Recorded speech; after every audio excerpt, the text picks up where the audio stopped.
Okay, so a couple comments here. I'll read all three and then we'll dive into it. But Mr. B.D. Acuna says, serious question that I hope someone can answer. What is Mayza's record for stranding inherited runners? Because based on me watching nearly every game this season, I'm certain he's at the top for most inherited runners allowed in. Pulling Gossman completely destroyed the game. Jason Chung says, I put this debacle on John Schneider. He should have let Gossman pitch out the inning and then see how he felt. Also, Mayza and Bass, you had one effing job.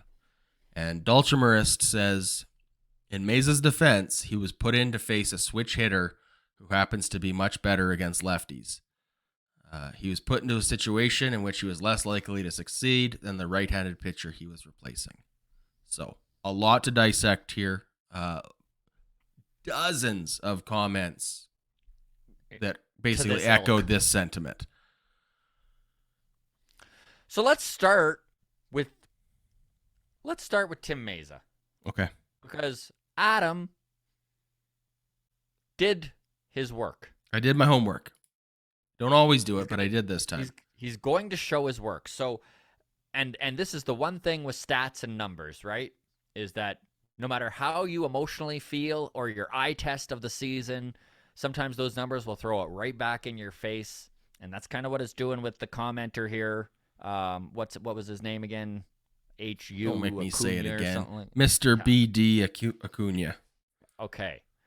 So, Mr. B.D. Acuna, these numbers are probably going to surprise you, but Adam, go ahead with his inherited runners. If we're looking at the leaderboard, AL leaders, percentage inherited runners scored, Jason Adam of the Rays, number 1, 9% allowed. He's allowed inherited 31 runners, only allowed 3 to score. Tim Mayza, number 9 in the league for inherited runners scored. He's inherited 36 runners this season and allowed 8 to score, 22%. Best on the Blue Jays. Best on the Blue Jays and number 9 in all of baseball. So, Mr. Acuna, I understand your frustration. However, that comment just doesn't line up with the numbers at all. And this actually surprised me. I did not know this about Tim Mayza, but it does make so much more sense as to why John Schneider went to him in this scenario, right? If he is the best reliever on this Blue Jays team when it comes to preventing runs, when inheriting runners, that's the guy you probably want to go with.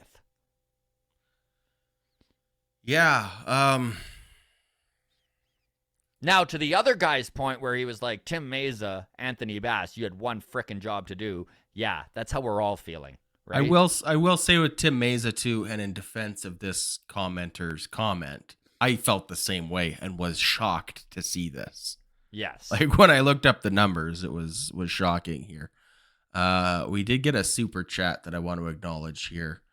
Anime Heaven says, elite bullpens win championships. Look at the Kansas City Royals 2015 team with Herrera, Holland, and Davis shutting down everything after the 6th inning. Very good point. I don't know what that dollar symbol is. It says 500. I don't know if this is yen or what this dollar is. I don't think that's really $500. That feels too big. Either way, whether it's $5 or $500, we appreciate the super chat. Absolutely. Very much. Yeah, thank you so much. Tim Mayza, I just want to look at his splits here versus lefties and righties. Carlos Santana, phenomenal musician, even better switch hitter. Are you sure that John Schneider was aware of the fact Carlos Santana was a switch hitter? He frickin' better have been.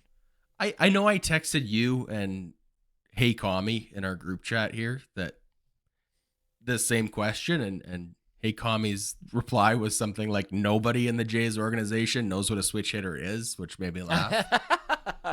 Yeah. But Carlos Santana hits predominantly left, but can hit right-handed. Mm-hmm. Was hitting left-handed all game versus Gossman, who's a righty. But when they bring in the left-handed Tim Mayza, Carlos Santana instead instead hits right-handed. So Turns looking him at his around. splits as a right-handed hitter or as a left-handed hitter, big difference. Carlos Santana as a left-handed hitter, batting average this year 178 with an OPS of 655. But batting as a right-handed hitter against lefties, batting average 265 with an OPS of 789. So they turned him around better. to his strong side. That's the thing that like is hard to wrap your mind around, and I can't believe that this feels like this has to have been an oversight. They didn't realize in the moment that he's a switch hitter, because I don't know why you would turn him around to his strong side. Also, when we look at Tim Mayza's pitching splits versus righties versus lefties, Tim Mayza dominant against lefties. Yeah, Tim Mayza versus left-handed batters, opposing batting average 162 with an OPS of 502. Okay? Lights out. But versus righties, which again is Santana's strongest side, Tim Mayza's stats, opponent batting average 291, an OPS of 818. Wow. So we made Santana hit from his better side against Tim Mayza, who just in every metric, this was a bad matchup. Truly. The only thing that stands out is that Tim Mayza was the best in the Blue Jays bullpen at not allowing runners to score. And there were 3 runners on at that point when he came in. The bases were loaded. I mean, listen, did I hate that Schneider took Gausman out at 5 2/3 inning? Yeah, I was. He was at 96 pitches. Now, he had just struck 2 guys out. I remember the bases were loaded with nobody out. That was what upset me, was that there was nobody out and then Gausman almost got out of it. It's not like Gausman was absolutely deadly the whole game. He wasn't. Yeah, this wasn't Blake Snell in the World Series. That comparison is so off base. This was not Blake Snell, who had allowed 1 hit going into the 6th with 81 pitches. Okay? This is a guy that got in and out of trouble, did his job very well, don't get me wrong, but got in and out of trouble for the whole 6 innings he was in, was at 5 2/3 with 96 pitches.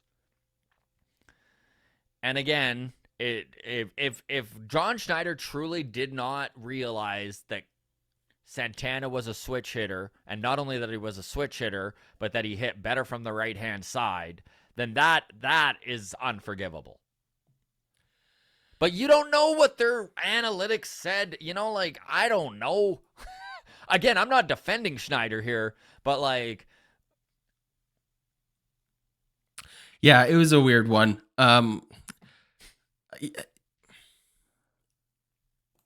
I guess would you have rather it? You leave Gausman in. Let's just say he doesn't get out of it right away. Right? Let's say Santana gets a base hit, 2 runs score because it's 2 outs, so everybody's going on contact, right? And then maybe you get the next guy out.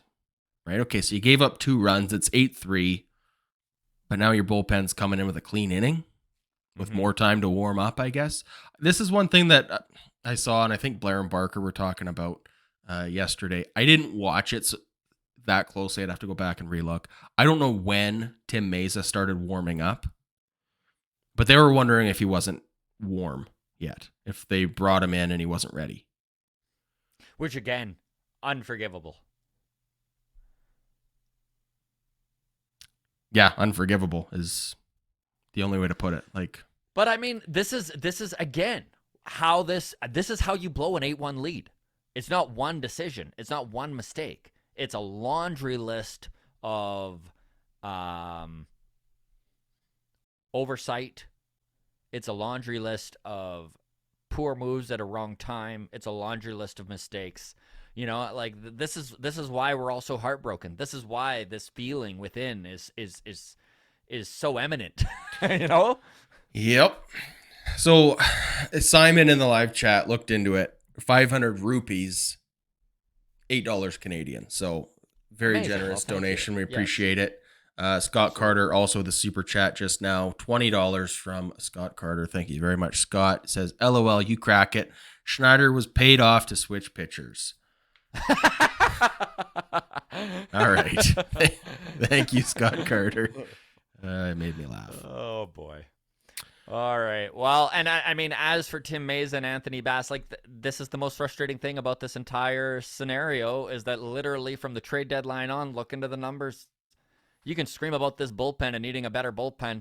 The bullpen was a top 5 bullpen in all of baseball in the last 2.5 months of the season. You know, like Anthony I Bass wish, had a good year, had a bad game yeah, at the end. yeah, You know what he reminds me of though? Last year's Trevor Richards. yes, Like Trevor Richards was great for us. Or maybe really good. Maybe great's too generous. This year, not as good. This is where like the bullpen being a crapshoot thing is like, we can't just yeah, go into next season and be like, well, we have Anthony Bass and Jimmy yeah. Garcia and we're good. Like, who knows what these Yeah. guys are going to be next year? You need more options. We So really appreciate all of you within the walk-off community. This thing continues to grow and become an animal of its own. It's a little bit overwhelming, but honestly, we love talking Blue Jays baseball and all the interaction that you folks are involved with us. Thank you so much. Discord, feel free to join it. That is always free. The show or the link is in the show notes. You can follow us on Twitter at Walk Off Podcast, on Instagram, the Walk Off Podcast. And if you are watching on YouTube currently and you're not subscribed, we'd really appreciate if you hit that subscribe button. All the best, everybody. Cheers.